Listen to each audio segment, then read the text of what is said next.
Na semana passada você acompanhou aqui no Vida Rural como foi o Encontro Nacional de Tecnologia de Safras, realizado pela Fundação Rio Verde. Mas além dos assuntos importantes para o agronegócio e a exposição de novas tecnologias, o Entex 2013 abriu espaço para o setor da agricultura familiar. Vamos ver esta matéria.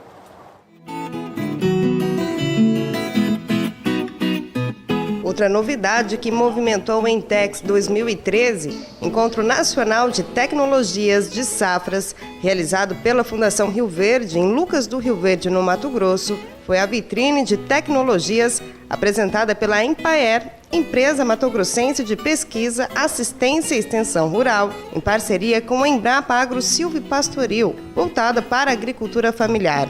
Em um pequeno espaço foram apresentadas mais de 30 espécies de hortaliças cultivadas através de experimentos direcionados ao clima tropical, como é o caso de Mato Grosso. A gente tem mais de 20 espécies, né? A gente tem espécies de folhosas, temperos e temos espécies de hortaliças de frutos também, né? Então, para demonstrar as possibilidades, né?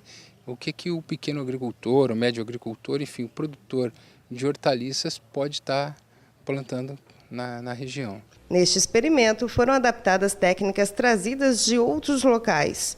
E uma das possibilidades que a Embrapa e a Empaer vêm demonstrando é o plantio de hortaliças em plantio direto. É isso mesmo, Flávio? Sim, é o sistema de plantio direto de hortaliças, é uma técnica que já vem sendo estudada pelo Centro Nacional de Hortaliças da Embrapa, né, com foco principalmente em regiões mais declivosas, para evitar perdas de solo, com bons resultados. E a gente vem procurando trazer isso para as condições de Mato Grosso para validar nessas nossas condições, também com um foco muito grande em manutenção da umidade nas áreas, em redução da temperatura do solo, né? E a preservação e elevação dos teores de matéria orgânica e a preservação também da estrutura do solo. Então esse é o objetivo dessa pequena área demonstrativa. De certa forma, acaba sendo mais econômico para o pequeno produtor? Sob alguns aspectos, sim, porque ao longo do tempo a adição de estercos tem um custo e a gente promovendo o desenvolvimento dessa matéria orgânica local, esse aumento da atividade microbiológica sem essa adição barateia, e também o custo de preparo de canteiros, né, que não são necessários quando se faz na época da seca. Na época das águas os canteiros são necessários pelo aspecto drenagem, mas no período de seca, inclusive a ausência de canteiro ajuda a preservação da umidade. Essa palhada, ela é desenvolvida como? Olha, existem algumas espécies que dão uma palhada adequada, né? Existem experimentos com o milho, o próprio milho de paiol, o milho que seria usado para grão semeado em alta densidade, né?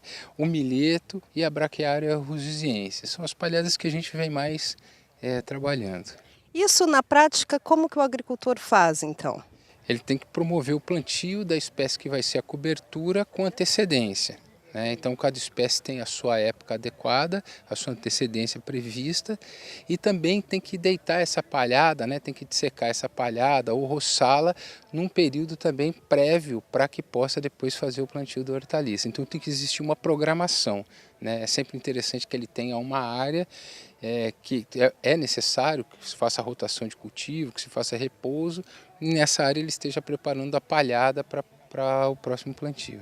Outra técnica apresentada, focando principalmente no período chuvoso, foram os túneis baixos de cultivo. Os túneis têm a função de poder produzir na época da chuva, né? Controlar um pouco essa situação ambiental de excesso de água que traz problemas assim, fitossanitários. E ele se presta a cultivos de porte baixo, né?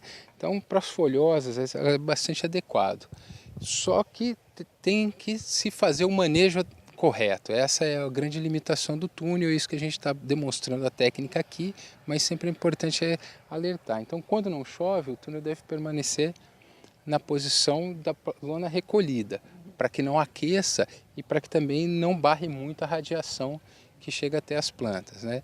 E quando vem a chuva, a gente pode estar fechando, né, o túnel, abrindo a lona sobre o canteiro para proteger a cultura do excesso de água. Então esse é um manejo básico e elementar, e é uma técnica que pressupõe que você tem que ter mão de obra para realizar, né, essa movimentação. E com isso dá excelentes resultados, propicia a produção na época das chuvas com um custo de estrutura bastante baixo, que a produção de hortaliças remunera. Já para o período quente, telas de sombreamento utilizadas no cultivo do tomate ajudam a reduzir a incidência dos raios solares, na época em que há pouca nebulosidade, e diminui a temperatura, gerando conforto térmico para as plantas, redução de perda de água e conservando o solo. Diante desses experimentos, Flávio garante que a região é propícia para a olericultura. Existem as que estão extremamente adaptadas às condições, né? Existem aquelas que a gente consegue cultivar dentro das condições, mesmo sendo plenamente adaptadas, e tem aquelas que de fato existe uma dificuldade maior, que exigem condições ambientais muito específicas, como horas de frio, que muitas vezes a gente não consegue aqui, né?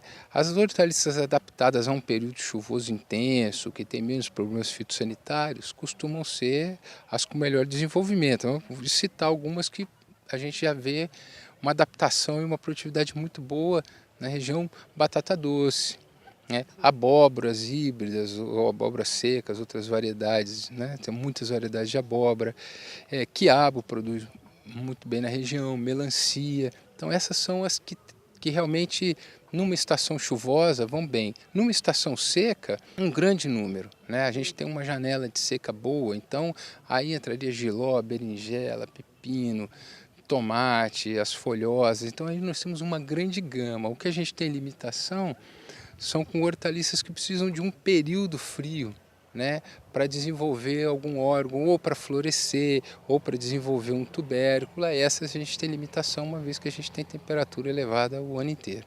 E a Embrapa já vem desenvolvendo pesquisa em relação a essas cultivares que são menos resistentes?